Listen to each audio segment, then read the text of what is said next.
Bitch! Welcome to the Unimaginary Friendcast. This is episode number 293. This is a conversation with your best friends, and we are your best friends. I am Nathan Von Edmondson. I'm Erin Marie, Betty Davis Jr. And I'm DavidMonster.com. Whew, that was rough. Don't worry, I'm not going to talk like that the entire episode. Anyway. Like what? Well, I didn't notice any difference. Inside joke for people that are watching the live stream. Anyway, so welcome. We're very happy to have you all here. Today, our topic is going to be the alpha attitude. What is it? How does it affect our society? David will do a deep dive. But first. Oh, God. Oh, jeez. Oh, God. Jeez, God. Oh. Breaking news to share. Oh, sorry, David. David's got to do his. Actually, anyone can go. I only have one this week. Great. How about I go? Go. Oh, sorry, go ahead. I got invited by the Audubon Society to do a live photo presentation at their members dinner. They have a yearly banquet.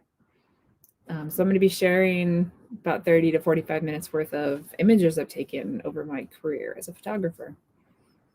Congratulations. Yeah. That is great. Where is it? Pennsylvania. Okay. Cool. I mean, it's not like people aren't invited because it's a members thing. But yeah, I'm excited. Wait, you're a member of the Audubon Society? No, Oh. They invited me because of my work that I do. I got to tell you, I'm loving birds more and more the older I get. I'm in love with, there's these crows or ravens. I'm not sure which. That might be a racist comment. But they're near my house. And then pelicans and sandpipers. What kind of birds are there in Philadelphia? Well, it's funny that they want me to do this. And then I told them that I don't know much about birds. I have a lot of bird photos, but mainly my presentation will be kind of a travel log of different places I've been. They're specifically interested in the Nat Geo programs that I was a part of. And I have lots of animals and nature and things like that, but I don't know much about birds. And I'm going to be speaking to a room of bird experts. So I imagine there's lots of questions that I can't answer. I don't know. There's lots of birds here. Cardinals. Well, Cardinals. There's cardinals? Really? Beautiful is the cardinal. Chickadees. There's woodpeckers. There's robins. Turkey vultures. Mm-hmm. Bald eagles. Maybe not in Philadelphia, but there are bald eagles in Pennsylvania. We don't have any of those birds in California. You None have of those. condors. But do you see them when you walk out your door? No. We see birds We do. nonstop. Yeah. There's actually a robin building a nest on our front porch. Yeah. That's what I'm saying. It's like you guys see them, but we don't see them. You think they'd fly west to get better weather, but they're dumb. There's nothing for them out there because it's desert. Yeah. Yeah. Oh, well, I don't know. Dr. Joe Denotro says, well, congratulations, Erin. That's awesome. Thanks, Joe. I'm excited. And another listener, Dennis Shelgren, says, love our vulture friends. Yeah, vultures are good. Someone's got to eat the dead animals. They're necessary. All right. That's good news, Erin. Yay, Erin. Thanks, Go, Erin. I'll share some news. So this Saturday, I'll be premiering in Comedy Sportz Philadelphia. Woo! My first show. It'll be my first. God, is this my first? This is my first live stage performance in. Well, you did a show at the art museum. Oh wait, so yeah, I've done a few shows recently. Never mind, I've done like 3 in the last year. So. Oh wow! So it's the first one in like 3 months, maybe more like first 5 indoor months. one. First indoor one in like 6 months. Yeah. So I did the one show down at the theater. Oh wow! Are you going to go, Erin? It isn't that special. It's exciting though, but he's been training since November. Yeah. So it's a big deal. Really? Zeep zop zoop, and all that stuff. That's all we do. Yeah. That over and over again for 2 hours. Maybe in a couple of years I'll be able to see the show because I have to be at home with the baby. Maybe. Birds are tough to photograph. Being invited by the Audubon Society for your bird photos is an honor. Thank you, Joe. I don't think I'm invited for my bird photos, but it was more for my association with National Geographic. But he's right. Birds are hard to photograph because I keep trying to photograph the pelicans diving, and I want to hit them splash. I mistime it. Yeah, I do have some really good bird photos, but out of the 180 that I've set aside, there's like 25 birds maybe in that. So we'll see. Oh, you have a great parrot photograph. Are you bringing that one? I am bringing that one. Yeah, it's a macaw. Who here has owned birds? And I've never As had a pets? bird. Never. What'd you have, David?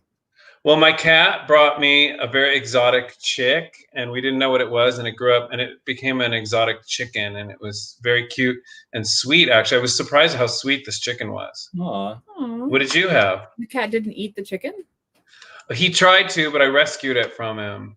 Aw, that's so sweet. We had 4 parakeets and 1 cockatiel. A cockatoo? Cockatiel! I've never had a cock or two. Oh my goodness. I just spilled red wine in the microphone. Was that Are you guys drinking? It's only 5:08 p.m. and you guys are drinking already? Yeah. Yep. As soon as the baby goes to sleep, we did it. A bottle open. Oh my God. Pretty much blacking out by the time you go to bed every night. We're watching show, but we don't remember what it is, so we just keep watching the first episode over and over again. I apologize to our audio listeners that I'm dabbing off the microphone. I'm sure it's making a terrible noise. It's okay. So we want to hit. Name was Coco. Coco the cockatoo. Then we had Thunder, Lightning, Sky, and oh my God, Thunder, Lightning, Sky, and Sunshine. Oh, that's who named them. There was a theme. I named Thunder because I was the first one to get a parakeet, so I named him Thunder. It's very alpha of you. Yeah, and then my mother went to this is what's funny. My mother then went to get food for Thunder and came back with Lightning. And then the next time she went to buy supplies, she came back with Sunshine and Sky. Oh my God. And then the next time she came back, she brought back Coco. Did they all live in the same cage together? No, the parakeets all lived in one big cage, and the cockatiel lived in his own cage. And then we got a cat, and we had to get rid of the birds. Oh. Wait, why'd you have to get rid of the birds? Because the cat was trying to kill the birds, and the birds were terrified constantly. And by that point, we were all kind of like over the birds. Oh. Yeah, but you can't do a whole lot with birds. Yeah. Thunder was like would get on your finger and hang out and be really cuddly, but as soon as we got other parakeets, he had wanted nothing to do with humans. So they just were, wanted to be amongst the parakeets. And the cockatiel was very personable until I don't know, he was very loud. I don't know. I think you have to give him a lot of attention. Yeah, get rid of him. We did. They found a better home. David, all right. So should I give my news, or are you guys mad at me that I only brought one piece of news this week? No, I'm thrilled. I'm a little frustrated. I'll make up a piece of news for you. Okay. So this is the nothing we were taught is true. Not anything we were taught growing up is true. Okay. I recently stopped eating vegetables at night. Okay. And I started feeling better. Ooh. And now I'm going to start doing whole days with no vegetables. And it's just better. How are you feeling bad, and how do you feel better? Well, I was having weird like stress nights, and I still have them and stuff. No, not farts, but like just weird like shifting around and waking up in the middle of the night and stuff. And I was like, God, what the hell is causing that? And then I read something where someone said they stopped eating vegetables and they felt better. So I'm like, oh, I'm going to try that. And it's just like everything we're taught about nutrition is bullshit. You just got to figure it out for yourself, and you just got to eat whatever you want. And it doesn't matter anyways. Nothing matters. Not one thing matters. So just go fuck yourself. We're in a virtual reality. and it's just ridiculous. I mean, just look around. So how long And- have you been off the veggies? At night. No, I've been eating vegetables during the day, but I'm going to do certain days with no vegetables. Like I eat But how long nights? like 2 weeks now. So you've noticed a difference in 2 weeks. That's great. Yeah. In one day I noticed a difference. And not only that, I had vegetables the other night. I'm like, I could eat vegetables. And I kept waking up and tossing and turning and stuff. And I'm like, how does that make sense? First of all, it doesn't. And everyone can just go straight to hell. And I eat really healthily. But now people are going to consider that I don't eat healthily because I just eat a lot of meat and carnivorous substances. And you can all suck my dick, basically. So are you on the carnivore diet then? I'm going to do it sometimes. I want to, but I don't know how to do it because I've read about it. Because Joe Rogan was on a carnivore diet. I don't know how to do it because you don't eat a lot of food because it's just meat. Like Yeah, I think I have to figure it out. I'm going to do a sort of carnivore diet, but with other things too. Go ahead. Yeah, I was just going to say I think there's different types of it, and some people are really strict and they only do beef and like salt and water. Like that's the most extreme version, I think, and then there's other variations. I want to start eating more good probiotic cheeses because I just learned. It's so stupid because I've always heard it, but it didn't enter my mind. There's good probiotic cheeses, and I didn't know there's good probiotic salamis too, which I didn't know, and sausages, which I didn't know. So I'm gonna look for those. What's a probiotic cheese?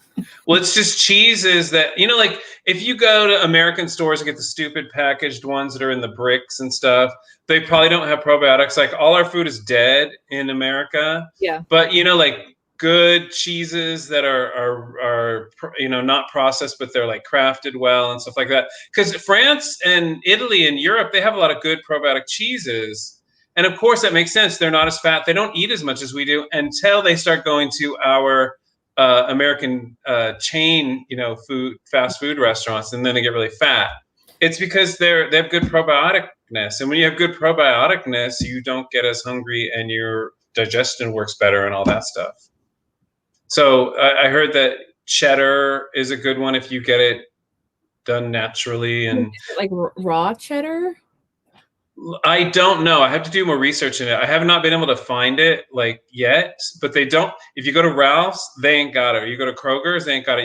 I think you have to go to Whole Foods and Trader Joe's and even cheeseries. Is it say I'm sorry, I'm curious. Does it say probiotic on it? See, I haven't found one that says that yet.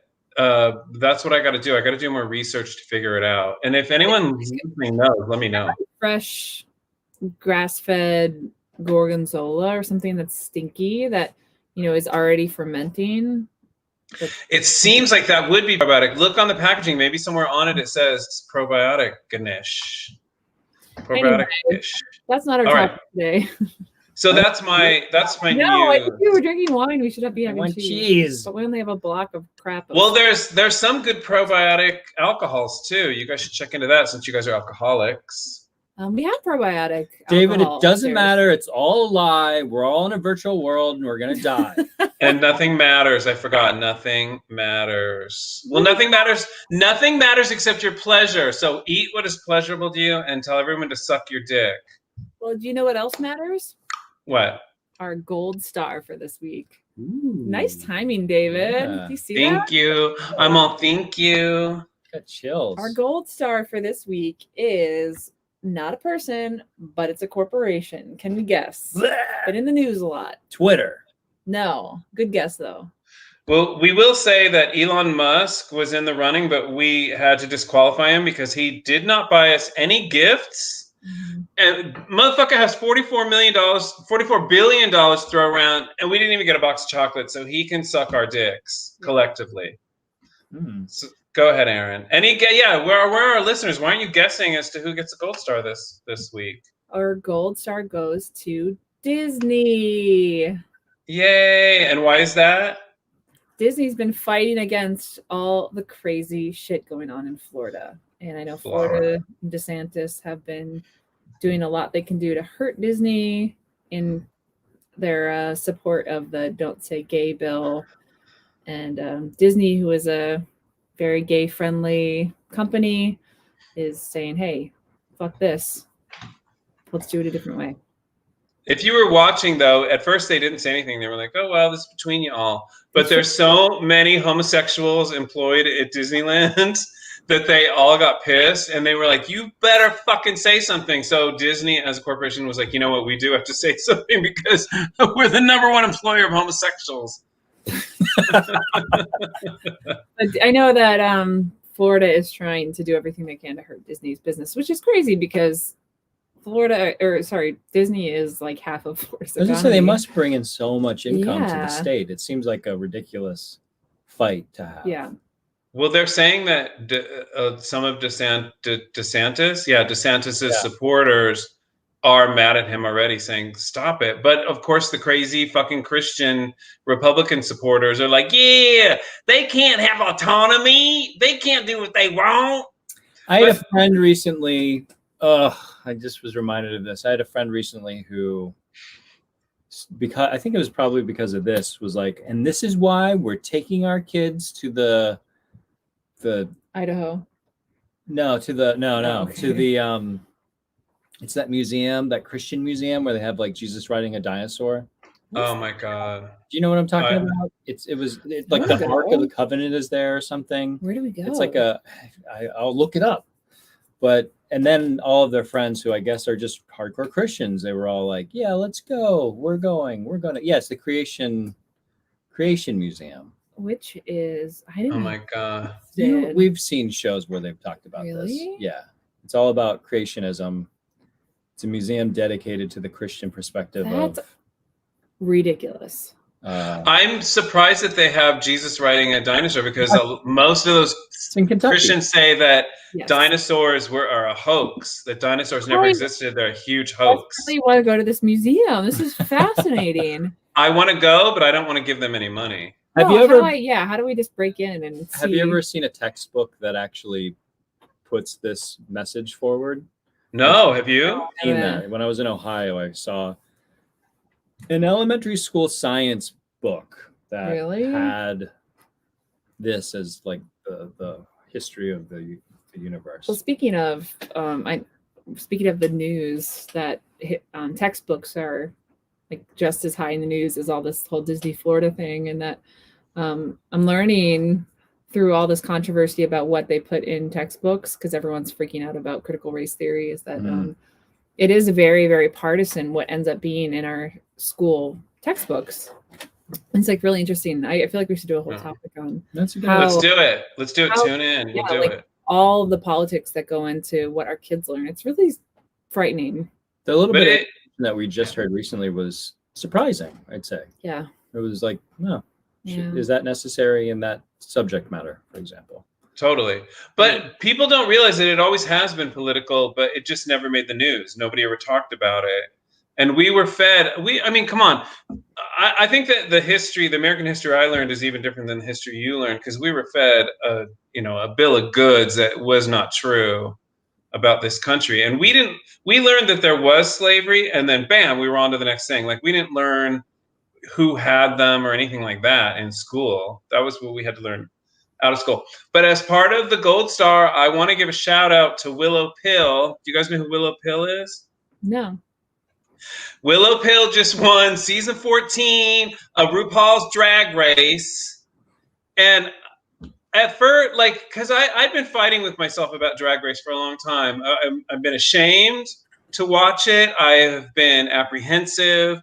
But I'm going to come out as proud, and you guys should watch it. And if you don't watch it, we're going to know that you guys are racist, because RuPaul gives a voice and he gives representation to weird people, to people that are marginalized and people that are not mainstream and that are pushing the envelope, that are outside of the box. And Willow Pill is the weirdest drag queen to win yet. She's so weird and wonderful and amazing and beautiful.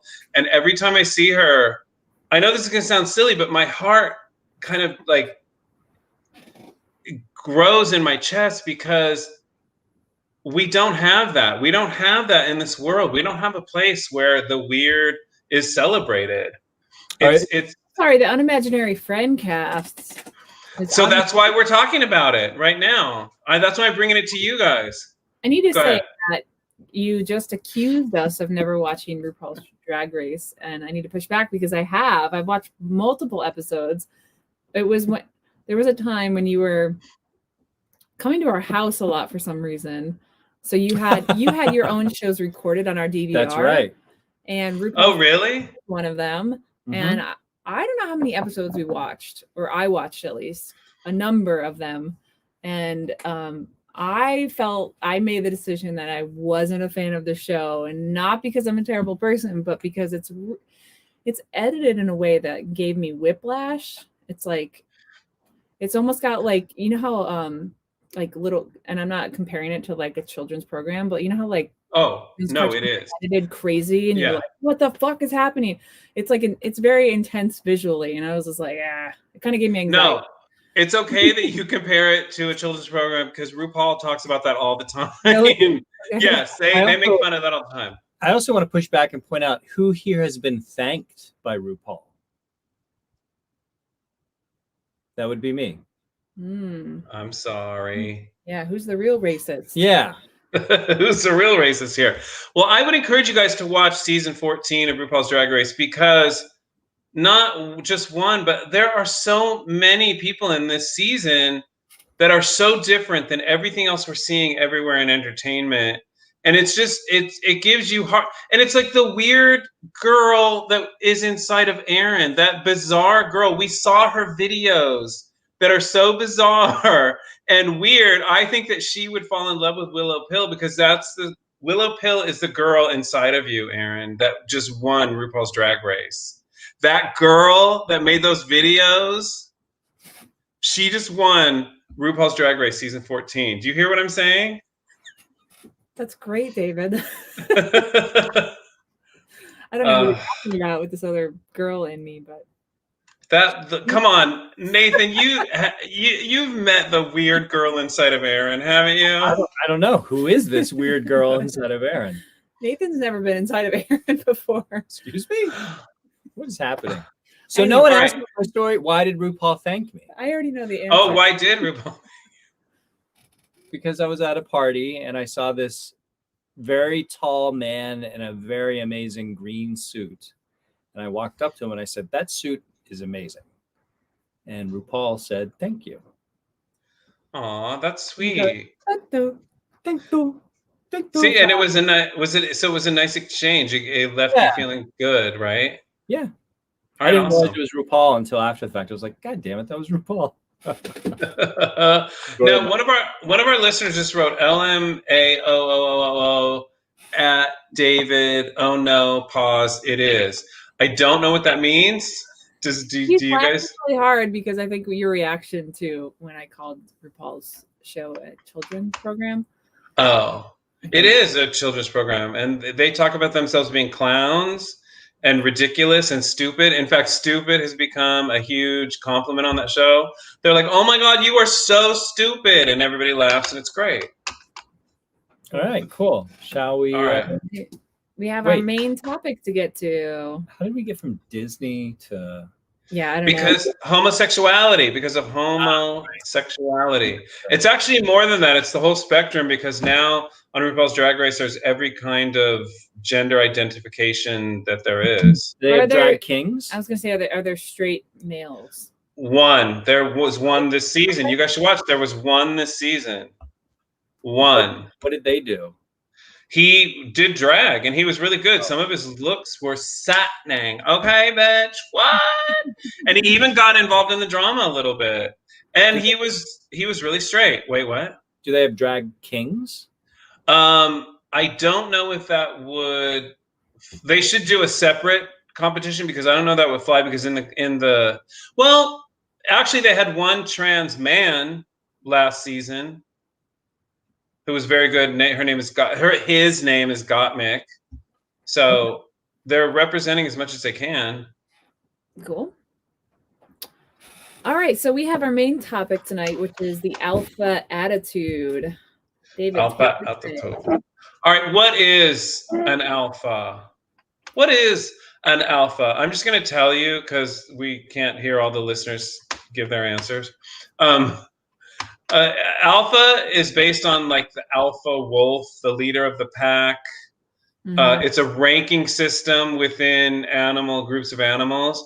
In humans, it's considered one who assumes a dominant role in professional and social situations.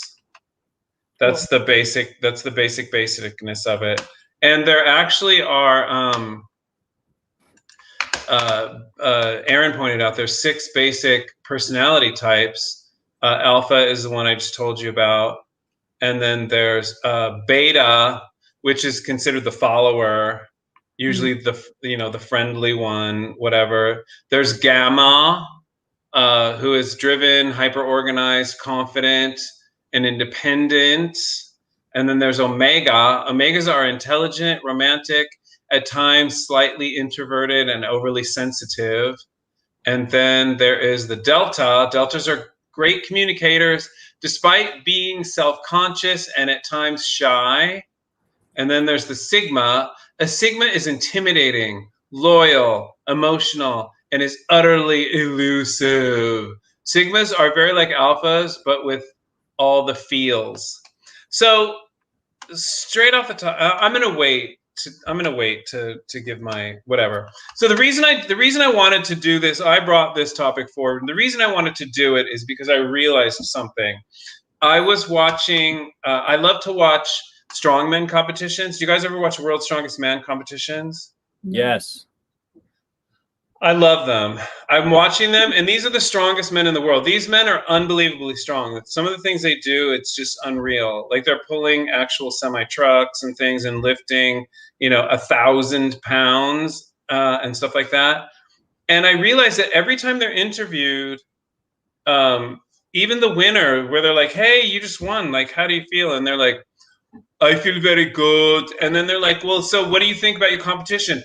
My competition, they're very strong, and I knew that I had to be very prepared because they are very talented men. They're very strong, and they know what they're doing. So I knew that if I made a mistake, they would take my place. And then they stand when someone's doing a lift. The competitors stand on the side and cheer that person on. You go. You can do it. You can lift that weight.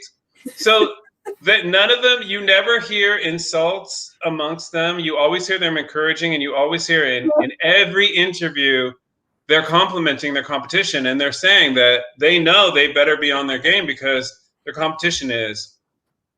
And these are the strongest men in the world. These are huge men that could do amazing things that we could never do. And I saw that also while watching, I've said this before, we're watching American Ninja Warriors. Those people can do amazing things too. Just the strength in their climbing abilities and stuff like that. And then I realized that is true alpha. That is true strength.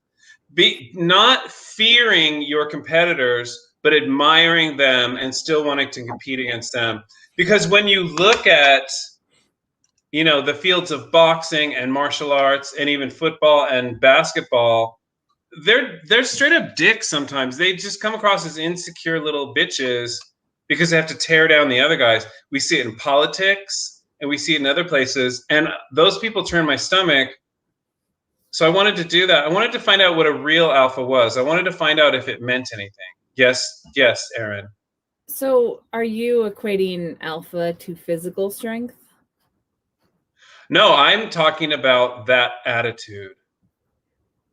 Okay. I'm talking about that attitude of these men who are, so it has nothing to do with, it does though, a little bit, at least in the animal world, right? Well, we're going to get onto that because I did some research on that. One of our listeners says there is no reason to be alive if you cannot do deadlift. John, there is no reason to be alive if you cannot do deadlift. John Pale Sigmarsson, he's a strongman competitor. Right. Do you guys know what a deadlift is? Mm-hmm. Yes. So it makes me happy to hear that about the strongmen, and I really respect that because that's one thing that has kind of ruined or made me lose interest in UFC or mixed martial arts it's just the trash talking that the competitors go Well, through. part of it's the drama for TV, right? You're right. To get That's a good point. It is kind of like WWF wrestling. Yeah, it's like does, the real version. It does generate that kind of. It is drama. You're right. Yeah. You're absolutely right. If they're It's all like I respect my competitor and I can't. The finest martial artist will win. It's just RuPaul's Drag Race, though, but for wrestling that's and not drag. Oh, let's talk about that for a moment. Season 14, RuPaul's Drag Race. Every single girl, they had fights backstage because they're with each other for 1 month continuously the whole time. But they also, do you need help? Oh my God, your dress ripped. Let's help her fix her zipper. You know, what's going on? Do you need to talk about it? They don't do that. When they're asked, what do you think? They're like, all of my competitors are fierce bitches. So it's like, and also the strongman competitions are on TV. They're not as popular as UFC, but they say these things on TV. And it's true. It's pandering to the human race, which is a sick and disgusting place, and we'll find out why that attitude. Our listener says that attitude is present in the jungle. Let me start over. That attitude is present in the juggling world. The very best jugglers are always uplifting and encouraging one another to push the limits. That's awesome. That's great. This is where I want to be. This is the world I want to be a part of. I agree with Nathan. I don't like to watch UFC anymore because they act like 12-year-old girls, the way they talk to each other and the way they get involved in dramas and they're upset with each other. The thing that cracks me up about the UFC competitors is their shelf life is very short. So they claim to be the best. I'm the best ever. And they are for maybe 3 months, maybe 3 years if they're really, really lucky. But then they're just better fighters after that. It's like there's such a short window of being on the top of the pile that it's ridiculous. Totally, it's true. And it's the same with strongmen. They can only be strong for so long, but then they'll say it. They'll say, like, he is coming up behind me. He will have the title very soon. Like, they know, like, that's true strength of character, is giving admiration to others is true strength to me. And I want to go on to say that. Go ahead, yeah. I said, yeah. I wanted to make another point too, because Nathan brought up nature or whatever. Erin. Erin. This is what made this a complete subject to me and why I wanted to talk about it. There's studies. They're called primatologists. They study primates. They're a subsection of anthropologists and stuff like that. They've been studying the primates, and now that they can do DNA tests, they have found something incredible. You know, there's alpha. Some of the primates, the lower, not lower primates, but they're not gorillas. They're smaller than that. They're the baboons, the bonobos, and monkeys. The alphas are very vicious, and these are very, very vicious animals. And the alphas are continuously fighting. They fight to attain their rank, and they sometimes kill their competitors, and they sometimes kill the women too, because if the female primates don't submit to them, they sometimes kill them. They're very vicious, constantly fighting. What they found out through DNA, what did they find through DNA testing? What did they find, guys?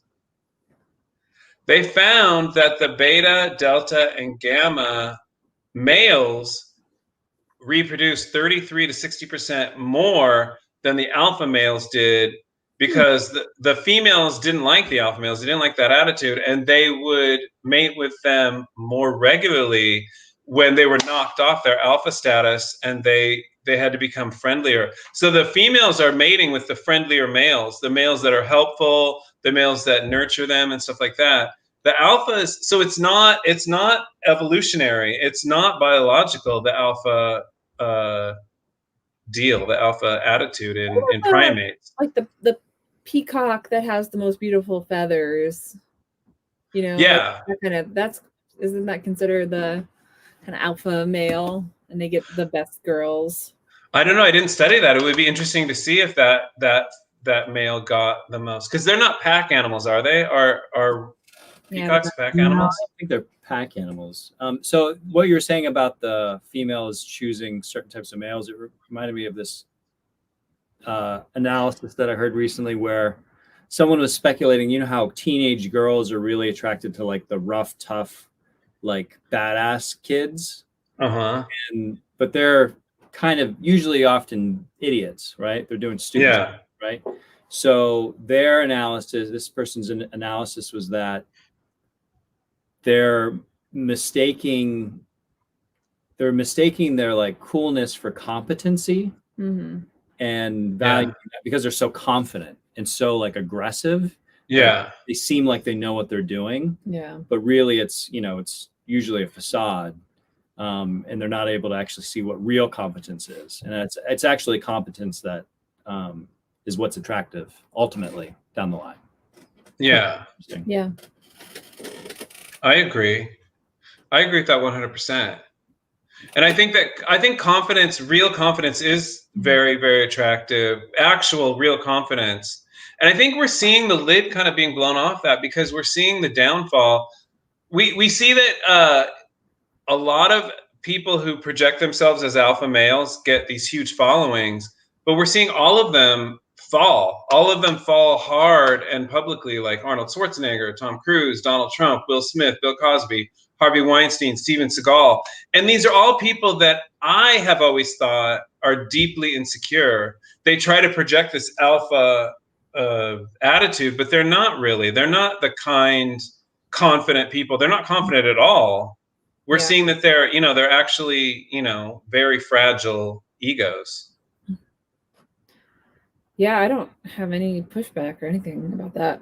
So who would be a good example in that world? I would say like Hugh Jackman probably feels like someone who is the alternate to those people you use examples of, like someone who's competent, seems really kind, and is very successful. Stephen Colbert. Oh my God, I love Stephen Colbert. I'm glad you brought that up because I think humor has a lot to do with it, with real confidence. Go ahead. The ability to, I don't want to say self-deprecate, but the ability to laugh at yourself when you make a mistake. They have the ability, because the people I listed off, none of them have the ability to laugh at themselves. In fact, they could never take the joke. We've seen that some of them can't take the joke at all when it's turned on them. Yeah. But you're right. Humor. What? I don't know what you're talking about. I think humor, we solved it here. Humor is a really good indication on whether a person is actually kind, compassionate, and confident. Yeah, it's funny that I work in the stand-up comedy world, and this reoccurring bit I keep hearing is that people that have a sense of humor are the most fucked up. That if you're not funny, it means you've had a good life. So I don't think that ultimately rings true, but because their theory is that humor comes from hardship, from struggle. I don't agree with that at all, because I've been listening to. Oh, go ahead. Yeah. Just as self-defense and to process the stuff that's happening. I don't agree with that. I think that some humor comes out of that, but I've been listening to some comedians lately that have admitted that they had great childhoods. They didn't really face any great hardships, and they're great comedians. I think that's bullshit. I think anyone can be funny. I think even someone who has had a great life. But I don't know enough about Hugh Jackman to make that statement, Nathan, but we should find someone who we think is the kind alpha that we would want to follow, and that's who we should go with. Like Dolly Parton. Dolly Parton seems like she's so kind, and she's always giving her money to make the world a better place. So what about the physical characteristics of an alpha? So there's obviously we're not talking about peacocks when we're talking about humans, so it's not the color or size of your feathers or the tuft of your fur in the front. That's I'm talking like woodpeckers. I don't know, but it would be like tall, like good looking, straw jawline. Those things that often you'd see in someone that was an alpha. You rarely it's rarely I don't know if you'd consider Mark Zuckerberg, for example, an alpha. Like he is in certain ways and career-wise, but like he's like an uncomfortable, introverted nerd, So like I wouldn't characterize him as alpha male. Alpha males are like they look a certain way, and how much does that factor in the personality? You're right, alpha. I mean, Mark Zuckerberg always comes across to me as there's something wrong with him. Like there's some kind of deep psychological problem there that we don't know about. Is he a robot? Like, is he a robot? I don't know. I don't know enough about Hugh Jackman to make that statement, Nathan, but we should find someone who we think is the kind alpha that we would want to follow, and that's who we should go with. Like Dolly Parton. Dolly Parton seems like she's so kind, and she's always giving her money to make the world a better place. I don't agree with that at all, because I've been listening to some comedians lately that have admitted that they had great childhoods. They didn't really face any great hardships, and they're great comedians. I think that some humor comes out of that, but I think he's a robot, or he's just a deep sociopath or something. Like, I don't know. But oh yeah, go ahead. Well, one thing I found interesting, David, is you've been talking about alpha kind of, you started off with some talking about male primates, but I almost feel like you're using alpha as like, it doesn't matter what sex we're talking about here. Alpha is something that you're talking about as something existing outside of just like male, female. Well, I think that historically it's always been thought of as male, but I consider Dolly Parton alpha because she just owned her career. The woman owns a theme park, and she just continually makes so much money, not only for herself, but for other causes and stuff. I mean, if that's not alpha, I don't know what is. I think there's definitely alpha women. I think I think all personality traits are for men and women. I think often alpha is considered a masculine trait, and masculine's often associated with men. Totally. And oh yeah, go ahead, Erin. No, Nathan, sorry. No, keep talking about how I made a good point. Yeah, no, it was a really good point. Yeah, so basically what you're saying is Dolly Parton has big dick energy. Big tit energy. She has big tit energy.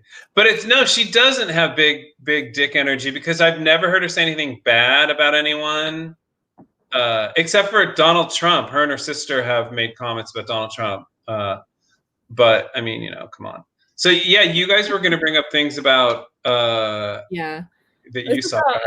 Because that this whole topic idea seems to keep it's popping up in various parts of pop culture at the moment. Nathan's going to talk a little bit about this, but Bill Maher just did his big outer monologue about testosterone and the how masculinity is like, I don't know, sought after by women, but also like people are looking down on it now as a bad quality, and is it?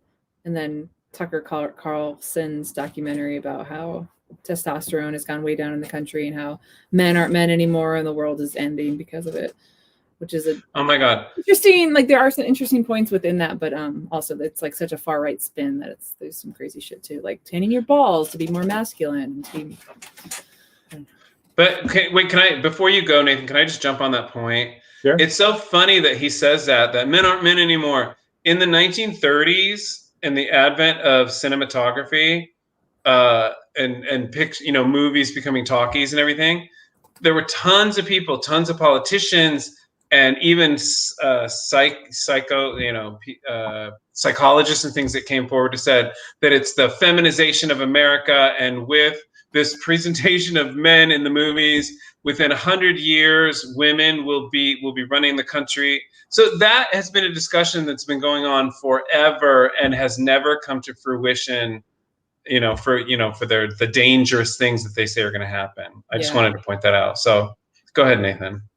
Yeah, I think I asked Erin earlier, like, what is masculine and what is feminine? Like, are they just physical attributes? Like, and we're talking about alpha, which I feel like gets associated very strongly with masculine. And this stuff I'm going to talk about kind of talks about masculinity with like, and we can talk about, if we want, how that intersects with toxic masculinity and the fight against that versus what's really masculine. Is there a difference? Do they overlap or intersect? And then like the demasculization of men is kind of what this topic is a little bit about here, or the fear of that. There's a big fear of the demasculinization of men, while there's a big push to destroy toxic masculinity. But I guess the fear is that the destruction of toxic masculinity is just destroying masculinity. Anyway, so Tucker Carlson's he just did this documentary. It's called The End of Men. And in the promo, we didn't watch the documentary, but in the promo that's been going around everywhere now, the theme is that challenging times made strong men who made successful societies. So the theory is that like when there was struggle, then men had to be real men and like fucking not be wussies, and weaklings. And then they actually created like culture and society that was like successful and bountiful for all people. So many problems there. Well, it's a really oversimplification. And he doesn't know anything about history, but go ahead. So anyway, But I think that it speaks to probably a lot of our experiences of what is, because I mean, I can think from my own childhood and seeing people who, like, how masculinity was idolized in certain ways, but then there was like some really toxic, terrible shit about that was just kind of allowed to happen. So I don't know. There's a lot of nuance to it. Anyway, the info that he was citing is that there's been a 50 to 60% decline in sperm count production in men. And this is actually worldwide, not just in the United States, in the last 40 years. And also a steep decline in testosterone production. So he had a guest on, and this is the clip that's been circling the airwaves, where they're like, red light therapy really helps. This guy who's like a dude was like sitting there being interviewed. And he's like, red light therapy. And Tucker Carlson's like, so yeah, but you're like tanning your testicles, right? And he's like, yeah, but it's just red light therapy for the whole body. But then Tucker Carlson really pushes into like, yeah, but it's the balls, right? That you're it's a really interesting like segment clip to watch, because then he brings on Kid Rock, who's like, what the fuck is happening?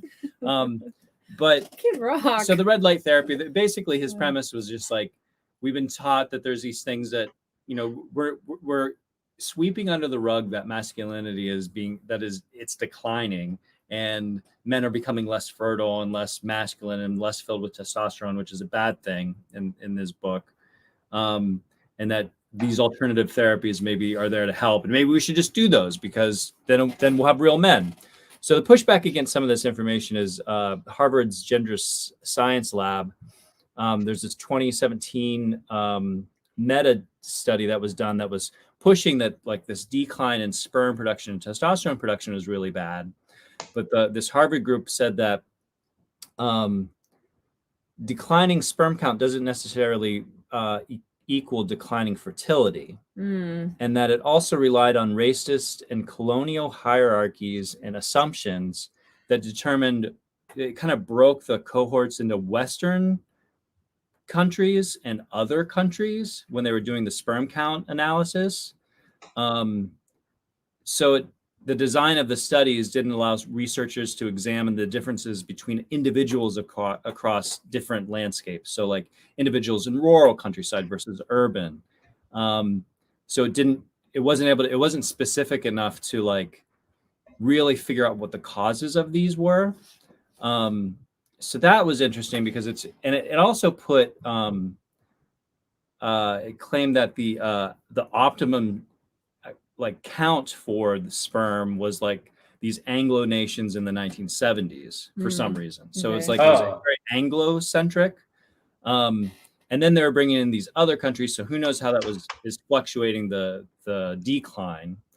But the one thing that they pointed out that I thought was the most important is that above a critical threshold, higher sperm count doesn't necessarily indicate better health or probability of fertility. So even if sperm count's declining, how much does it matter as long as it's above a certain thing? It is interesting that it's declining. Well, this is where I feel like the point of this Harvard study is how politicized this information is being used. Yeah. When really the true causes seem to be because there is a decline, and there's nutrition. Well, pesticides, herbicides, heavy metals, toxic gases, synthetic materials, all these things that are environmental factors. They believe that is a common, and like it's just this endless combination 100%. Of all these things. I have no doubt in my mind that that's all true. Right. We live in such a well. They also. Oh yeah, go ahead. I mean, there's so much on that. Like they've been like doing autopsies on like perfectly healthy people who have died and finding like the layers of microplastics in their lungs. Like we live in an incredibly toxic society that is incredibly sick because of all this toxicity and related to nutrition and related to outside things. Like all the wine we're drinking is just filled with Roundup, and like how does that affect our bodies and our sperm counts and even our personalities and like how we show up in the world. And plus they don't have sufficient scientific data from like 100 years ago, during the Industrial Revolution, where there were certain medical problems that came and went because it was such a toxic environment. They were, so we don't have the correct data to compare it to. So I don't know what the fuck he's talking about. Yeah. So I cut this other piece of information from Forbes, and they were talking about how testosterone therapies have they doubled between 2010 and 2013. So I think it's interesting that you also have to take into account that there's a pharmaceutical investment in selling these therapies, right? Yeah. So there's an alarm bell going off like, oh, is your T count low? Blah, blah, blah. You know? So there has been an uptick of certain cancers as a result of lowering T. What Tucker's saying. David's pointing to a comment that our listener made. Yeah, which is what Tucker is saying sounds like something that someone trying to sell those goofy therapies would say. Yeah, we got the ball tanner apparatus that we can sell to you for $500 right now. Yeah. But there's also been there's been an uptick in like certain things like testicular cancer in men, which is related to these drops. But also there's been a decline in muscular strength.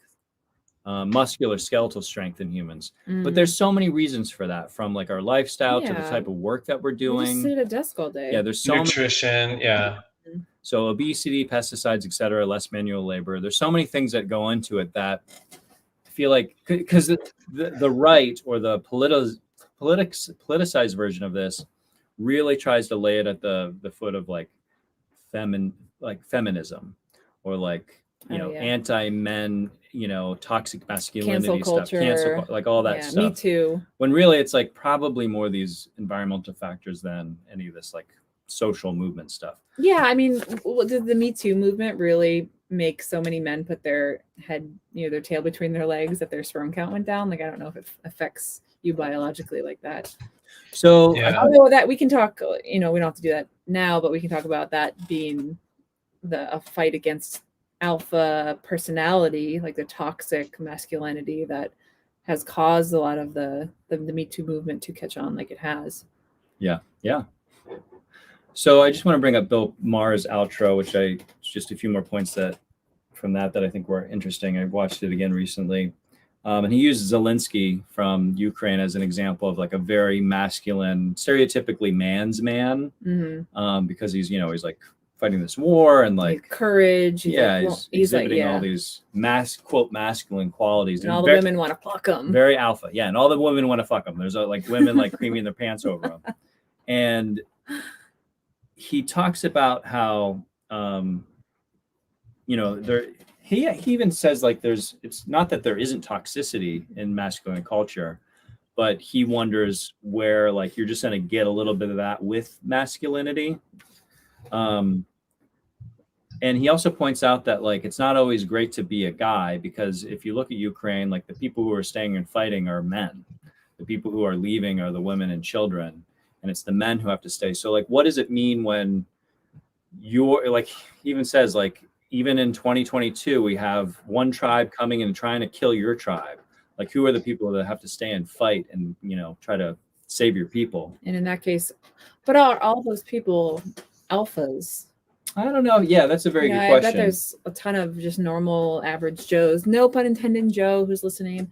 Average Joes who are, just staying and fighting because who knows what the reason is. But his big point with Zelenskyy was that like women are attracted to men who are competent and like confident and have this, can get shit done, and not attracted to guys who are incompetent and don't get shit done and like super emotional and all that stuff. And then he cites that he starts talking about sex and how sex is at a 30-year low in the United States. And how could they possibly know that?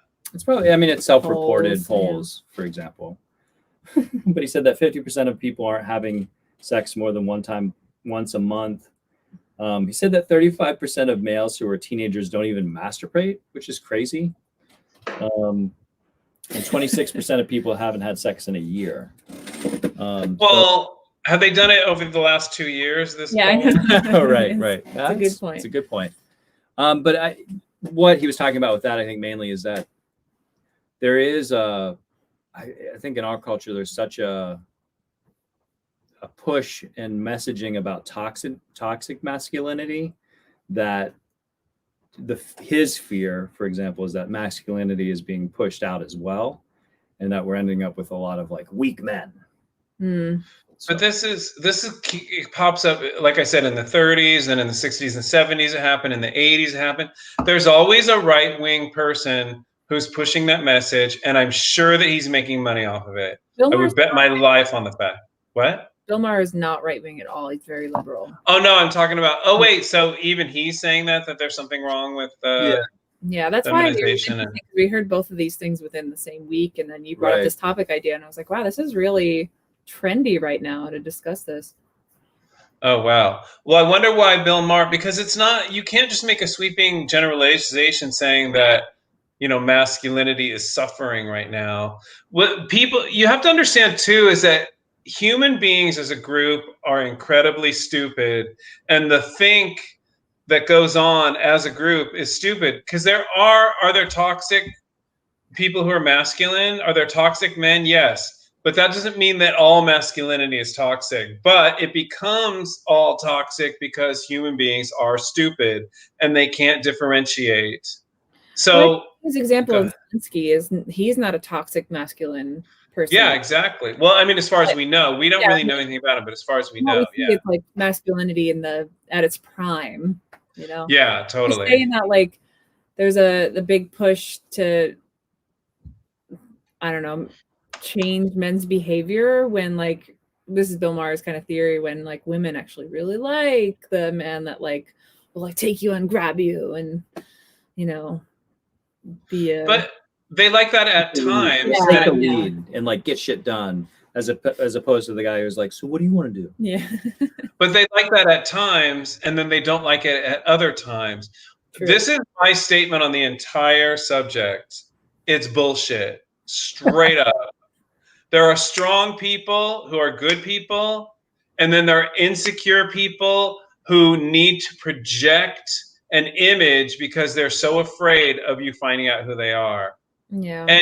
And there's all these humans standing around who are stupid, who cannot think. The great majority of human beings can't use logic, they can't understand, and they can't think with what is happening. And they have to, and every human being, for some reason, has to defend the stupidity that's going on in their heart and their head. Whether it's right or wrong. Could have said it better myself, David. I think that's a great way to wrap this subject up. Well, are you cool with that, Nathan, or are you pissed? I'm gonna beat you up in the alley after this is done. Ooh, so masculine of you. He is very masked.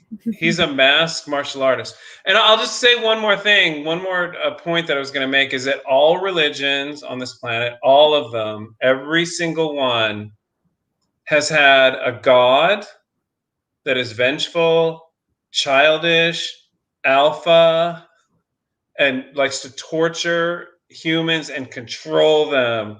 And all of those religions, those gods, were made up by humans. Yep, David's got it. Insecurity projected outwards is the toxicity. Thank you, Joe DiNotro. And he's a doctor, so he knows. Doctor of juggling. Doctor of juggling. All right, everyone. Well, David, thanks for the topic. Nathan, thank you for all your secondary info. No way. That was great. I just want to throw this out there to everyone that we do have our Patreon still. And for as little as $5 a month, you can join and get all kinds of cool stuff. I want to let everyone know that your funds are going towards a pool that's actually going to bring us all together in one space again. We are going to be together and create some cool in-person content and in-person episodes and a really special celebration of our 300th episode that's coming up. So thank you for your support and your donations. Dr. Joe says, I am not a doctor. My sister is a doctor, though. That makes you a doctor, Joe. A doctor by affiliate. A doctor of math. He's very smart. He knows about math that we don't know. We don't know about math, the three of us. You guys were talking about taking algebra out of the schools earlier, Joe. I don't know what you think about that. If the three of us, if there was a problem to solve mathematically and it was the three of us against Joe, it would take us 1.5 years and Joe would probably do it in 5 minutes. Right? Am I right about that? You're right. Probably. So I want to talk about 2 episode or topics we have coming up. One is we're going to have a guest come back on. If you remember Gabrielle, to talk about identity, which has been a highly requested topic amongst our fans. So we'll have that coming up. And we're also in the process of soliciting the coveted white Christian racist to be on this program to talk about all of their views. Let us know. Do you guys want to hear a white Christian racist talk on our program? We have a lot of questions for this person. I have a lot of questions. Yeah. So that's coming up. Thank you for listening. We'll see you in a couple weeks. Okay. And thank you, Joe. Thank you, listener Joe.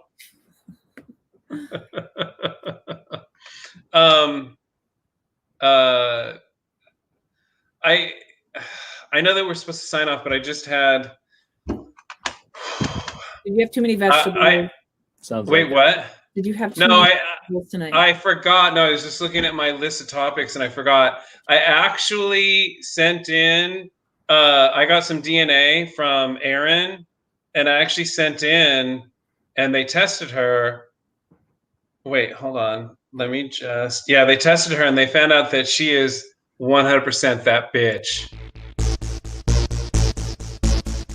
Yeah.